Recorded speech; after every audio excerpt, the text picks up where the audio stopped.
কেন যিনি স্বাধীনতার ঘোষণা দিয়েছিলেন জিয়াউর রহমান সাহেব তার স্বীকৃতি নেই? বুকের ভিতরে তুমুল ঝড়, বুক পেতেছি গুলি কর। বাংলাদেশ জামাত ইসলামী ঢাকা মহানগরী দক্ষিণ শাখা কর্তৃক আয়োজিত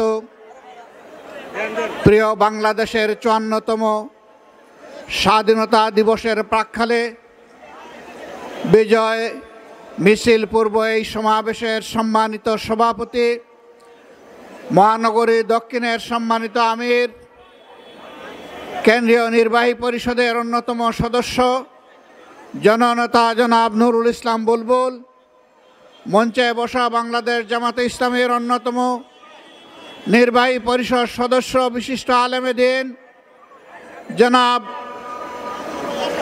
AHM আব্দুল হালিম, মঞ্চে বসা মহানগরী সম্মানিত নেতৃবৃন্দ, আমার সামনে উপস্থিত বাংলাদেশের লাল সবুজ পতাকা মাথায় নিয়ে আজকে যারা হাজির হয়েছেন প্রিয় জনগণ, আমি আপনাদের সকলকে বিজয় দিবসের শুভেচ্ছা জানাচ্ছি ওই সমস্ত ভাই বোনদেরকে যারা শুধু দেশে নয় বিদেশে থেকে আমাদের হারিয়ে যাওয়া, ছিনতাই হয়ে যাওয়া এই বিজয়কে ফিরিয়ে এনে জনগণের কাছে উপহার দেওয়ার জন্য সমান তালে ৫৪টি বছর বিশেষভাবে গত ১৫.৫ বছর লড়াই করেছেন। আমি সমস্ত যোদ্ধাদেরকে আজকে বিজয় দিবসের শুভেচ্ছা জানাচ্ছি,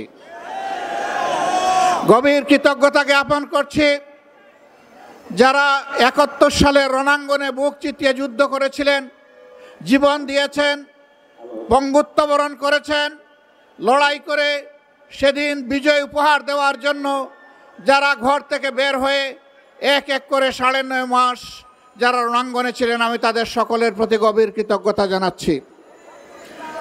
আমরা জাতি হিসাবে কৃতজ্ঞ জাতি, কিন্তু একটা দল, বিশেষ করে একটা গোষ্ঠীও নয়, একটা পরিবার জাতিকে কৃতজ্ঞতা বোধ ভুলিয়ে দিয়েছিল। স্বাধীনতার সমস্ত অবদান, ক্রেডিট হাইজ্যাক করে একটি পরিবারের সম্পত্তিতে পরিণত করা হয়েছিল।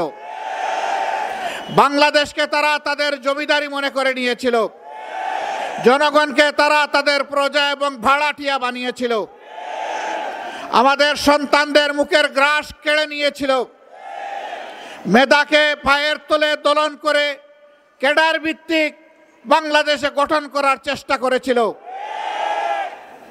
সম্মানিত ভাই ও বন্ধুগণ, এরকম একটি বিজয় দিবস আজকে জনগণের মাথায় মাথায় লাল এবং সবুজের টুপি। এই সবুজ হচ্ছে বাংলাদেশের সবুজ জমিন, লাল হচ্ছে আমাদের শহীদদের রক্ত।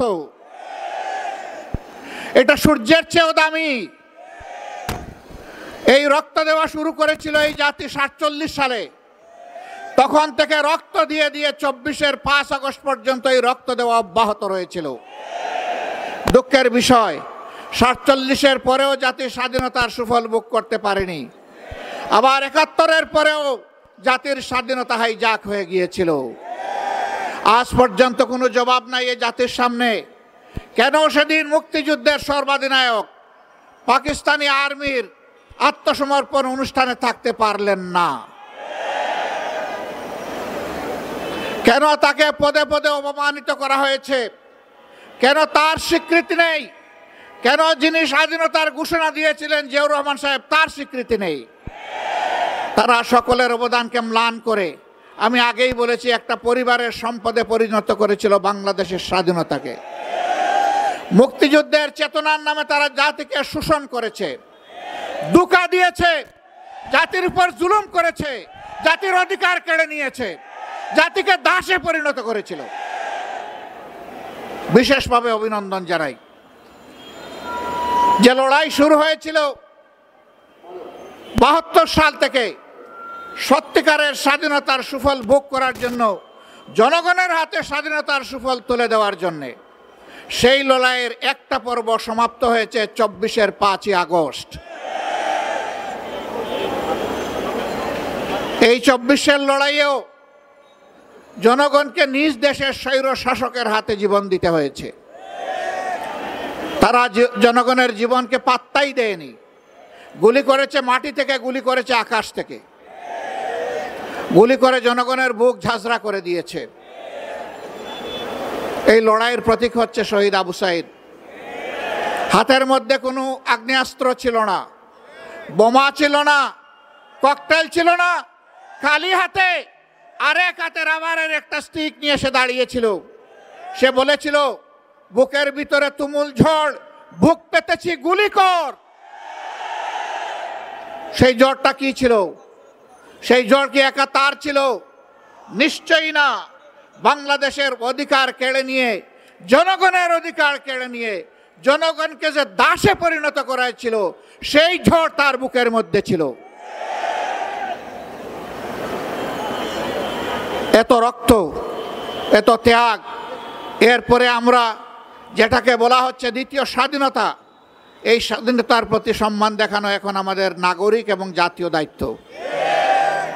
জীবন দিয়ে যারা বিদায় নিয়েছে তারাও আমাদের জাতীয় বীর। এই লড়াইয়ের ময়দানে দেশে বিদেশে যারা শরিক হয়েছে তারাও আমাদের জাতীয় বীর। আমরা জাতীয় বীর দেখে আমাদের উচ্চ শিখরে রেখে তাদেরকে আমরা সম্মান জানাতে চাই।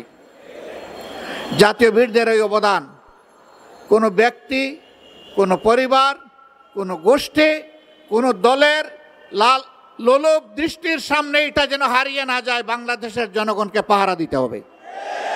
আপনারা পাহারা দিতে পারবেন? 24 ঘন্টা, 365 দিন, বছরের পর বছর, যুগের পর যুগ, শতাব্দীর পর শতাব্দী সেই পাহারার জন্য আমাদেরকে তৈরি হতে হবে ইনশাআল্লাহ। আজকের এই র্যালি থেকে আমরা জানিয়ে দিতে চাই, বারবার বুকে রক্ত দিয়ে যে জাতির স্বাধীনতা আনতে পারে, সেই জাতির সন্তানেরা আর এই স্বাধীনতা কাউকে আর ছিনতাই করতে দেবে না ইনশাআল্লাহ। আমরা সবাইকে ধৈর্যের সাথে বাংলাদেশ গঠনে অবদান রাখার জন্য অনুরোধ জানাবো। কাউকে যেন কোনো অস্থিরতা পেয়ে না বসে। আমরা পরিষ্কার বলে দিয়েছি, 15.5 বছরে কিছু আবর্জনা, কিছু জঞ্জাল তৈরি হয়েছে, সেই জঞ্জাল পরিষ্কার করতে হবে। নির্বাচনের সুষ্ঠু পরিবেশ নিশ্চিত করতে হবে। জনগণের ভোটার তালিকা শুদ্ধ এবং সুষ্ঠু করতে হবে।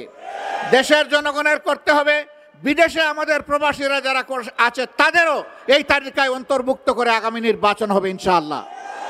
আমরা একজন নাগরিক ভোটার তালিকা তাকে বাদ পড়ুক, আমরা এটা চাই না। এর জন্য যা করা দরকার সরকারকে তাই করতে হবে।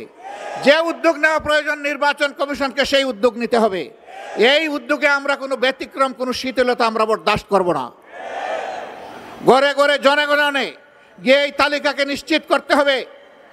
যারা চুরি করে ভুয়া ভোটার হয়েছে, একাধিক জায়গায় ভোটার হয়েছে, তাদেরকে এখান থেকে পাক সাফ করে ফেলতে হবে। যারা ধোঁকা দিয়ে একাধিক জায়গায় ভোটার হয়েছে, ওরা আদৌ ভোটারের যোগ্য কিনা সেই সিদ্ধান্তও নিতে হবে।